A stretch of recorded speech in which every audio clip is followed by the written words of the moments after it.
Siya'y kilala ng lahat na isang duwag na tao. Pakumbabang tinanggap niya ang hamak na bintang. Pangalan niya ay Tami, hindi dapat parisan. Siya'y isang lalaking isinirang na duwag.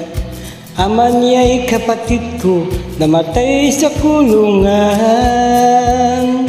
Siya'y 10 taon lang aking inalagaan. At ang huling habilin niya, ang wika niya'y Tami.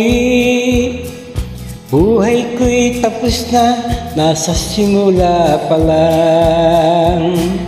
O anak ko, ipangako sa akin, sana'y nagawa ko'y wag gawin. Laging nasa huli ang gawang pagsisisi, sana'y ko'y maunawaan. Hinahon ay isang katapangan.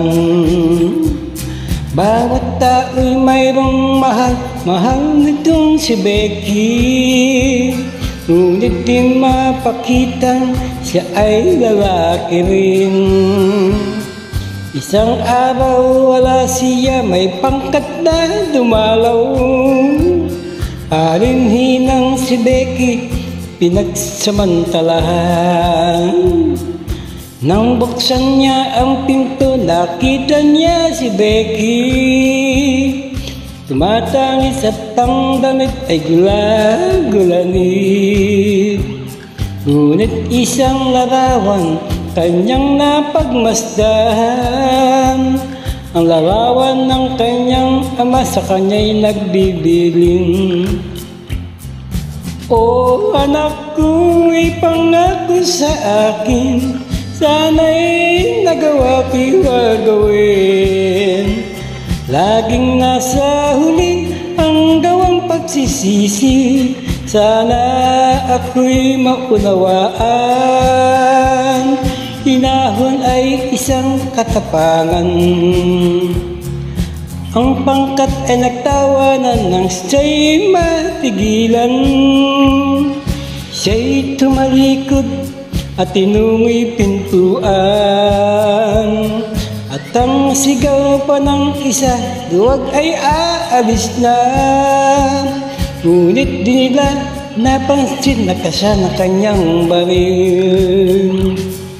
Kay tagal naghirap ang isip at damdamin, hindi na niya matitiis ang dusa't pasakit. Hindi na pipigilan at isa-isang tinodad. Ito'y dahil kay Becky na kanyang minamahal. Nangako ako sa iyo, aking ama, sana'y iyong nagawa'y di gagawin. Di na matitis ang nananasang pasakit, sana'y iyong maunawaan. Dapat ipaglaban ang iyong dangag. Siya'y kilala ng lahat na isang duwag na tao.